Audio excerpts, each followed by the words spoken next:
ഇപ്പോഴത്തെ സോഷ്യൽ മീഡിയയിൽ വരുന്ന ക്രിഞ്ചായാലും ഓരോ സംഭവങ്ങളുണ്ട്. ക്രിഞ്ചായി പറഞ്ഞാൽ ഭയങ്കര ക്രിഞ്ചായാലും അതിൽ മെയിനായിട്ട് സംഭവം എന്ന് പറഞ്ഞാൽ ഇൻഫ്ലുവൻസേഴ്സ് അവരുടെ day in my life post ചെയ്യും. അതിൽ അവർ ചെയ്യുന്ന സംഭവമുണ്ട്. അതായത് അവരുടെ ഡേ ഇൻ മൈ ലൈഫ് ഒന്ന് കാണണം. ഞാൻ ഇപ്പോൾ അടുത്ത് ഒരാളുടെ ഡേ ഇൻ മൈ ലൈഫ് കണ്ടതാണ്. ആരെന്നെ മെൻഷൻ അതല്ല, അത് നമ്മൾ ഡെയിലി കാണുന്നതല്ലേ. നാച്ചുറലായി അവർ കാണിക്കാൻ ഡെയിലി ലൈഫ് ഉണ്ട്, ഡേ ഇൻ മൈ ലൈഫ് ഉണ്ട്. അതല്ല, അതൊക്കെ പറഞ്ഞാലും എന്നാലും ഞാൻ പറഞ്ഞ ഒരു രാവിലെ മുതൽ അവർ കാണിക്കണ ഡേ മൈ ലൈഫ് ഉണ്ട്. രാവിലെ എണീക്കണ്, ഭർത്താവ് വന്ന് ബെഡ് കോഫി ഇട്ടിരുന്ന് അത് കുടിച്ചിട്ട് എണീക്കണത്. എണീക്കുമ്പോൾ ഫുൾ മേക്കപ്പ് പോയി. അതിലെന്നെ പോയി ഇവർ കിടന്നുറങ്ങുമ്പോൾ മേക്കപ്പ് ഇട്ട് കിടന്നുറങ്ങുക. എന്നിട്ട് മേക്കപ്പ് ഇട്ടിട്ട് ഇങ്ങനെ ഇതാക്കണ്. രാവിലെ തന്നെ ഞാൻ കുളിക്കും, എന്നിട്ട് കുളിക്കുന്നത് മേക്കപ്പ് ഇട്ടിട്ട് കുളിക്കണ്. അത് കഴിഞ്ഞ് പല്ല് വെക്കണം. ഭയങ്കര മറ്റേ പരിപാടിയൊന്നുമില്ല. അതൊന്നും കാണിക്കില്ലേ? അതൊന്നും കാണിക്കണില്ല. ഞാൻ അതില്ലെന്ന് അറിയില്ലട്ടാ, അതില്ലെന്ന് അറിയില്ല. എടാ അത് പ്രാഥമിക കർമ്മമാണത്. അതില്ലെങ്കിൽ ഒന്ന് ആലോചിച്ച് ഡേ ഇൻ മൈ ലൈഫ് എന്ന് പറഞ്ഞിട്ട് അവർ ഏറ്റവും ഐഡിയലായിട്ട് പെർഫെക്റ്റ് ആയിട്ടുള്ള ഒരു ഇതാണ് അവർ കാണിച്ചു കൊടുക്കുന്നത്. അപ്പം നമ്മളതിന്ന് മനസ്സിലാക്കുക എന്താ, അല്ലെങ്കിൽ പൊട്ടന്മാരെയുള്ള ജെൻസി കുട്ടികളെന്താ മനസ്സിലാക്കുക, ഓ ഇതൊക്കെയാണ് ലൈഫ്. ഭർത്താവ് രാവിലെ ഒന്ന് കോട്ട് കോഫി ഇട്ടിരുന്നേ, ഞാൻ നല്ല ഭർത്താവ് ക്യാമറയിട്ട് വരുന്നേ, എന്നാ പിടിച്ചോ കോൾഡ് കോഫി ക്യാമറയിലെടുത്തു. അതൊരു ആക്ടിങ് ആണ്, അതിനൊരു അവാർഡ് കൊടുക്കണം എന്ന് പറയുമ്പോൾ ആക്ടിങ് ബെറ്റർ ആയിരിക്കില്ല, കാണിക്കുന്നുണ്ടോ നമുക്ക് അറിയത്തില്ലേ. അതേപോലെ തന്നെ വേറെ സംഭവമാണ് ഇപ്പോഴത്തെ മിക്ക ഇൻഫ്ലുവൻസ് ചെയ്യണത് സോഫ്റ്റ് ലോഞ്ചിങ് എന്ന് പറയും. അതായത് അവരുടെ റിലേഷൻഷിപ്പിലായി കഴിഞ്ഞാൽ സോഫ്റ്റ് ലോഞ്ച് ചെയ്യുക. അതായത് അവരാദ്യം തന്നെ റിലേഷൻഷിപ്പിലായി എന്ന് പറയില്ല. അവരെന്ത് ചെയ്യും, ചെറിയ ഇപ്പോൾ ഞാൻ ഒരു കൈയും പിടിച്ചിട്ട് ഫോട്ടോ ഇടും, സ്റ്റോറി ഇടും. അല്ലെങ്കിൽ പിന്നെ ഒരു രണ്ട് കപ്പ് പിടിച്ച് ബ്ലറായിട്ട് നിൽക്കുന്ന ഫോട്ടോ, അങ്ങനെ കുറേ ക്യൂസ് കൊടുക്കും. എന്നിട്ട് കുറച്ച് കൂട്ടി അവസാനം മൊത്തത്തിൽ ഇതാക്കും.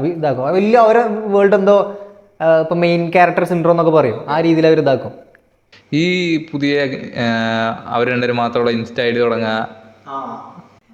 ഒരാളെ ഇൻസ്റ്റാഗ്രാം ഐ ഡിയിൽ മറ്റാളുടെ ഇത് ചെയ്തിട്ടുണ്ടാവും, കിങ് വന്നിട്ട് മറ്റാളെ ക്യൂ എന്ന് പറഞ്ഞിട്ട് മെൻഷൻ ചെയ്തിട്ടുണ്ടാവും. ഇപ്പൊ ഡാഡീസ് ലിറ്റിൽ ഗേൾ എന്ന പ്രിൻസസ് എന്ന് പറയുന്ന കുറെ കണ്ണാപ്പികളുണ്ടല്ലോ, ഡാഡീസ് ലിറ്റിൽ പ്രിൻസസ് എന്നിട്ട് കുറെ കണ്ണാപ്പികൾ. ഓ എൻ്റെ മോനെ ആ കിടങ്ങൾ പ്രിൻസസ് ആണ്. അതിന്റെ ബയോയിൽ ഇതിന്റെ അർത്ഥം എന്താണെന്ന് മനസ്സിലാവണില്ല. അതേപോലെ തന്നെ എന്താണ് ബയോയിൽ കിങ് ആണ്, ഇതിന്റെ ക്യൂന് ഇവിടെയാണ് ഡൗട്ട് ഇട്ട്. ഇതിന്റെ ഇൻഫ്ലുവൻസ് ഇപ്പൊ ലിങ്ക്ഡിനിലും വരാൻ തുടങ്ങി കേട്ടോ.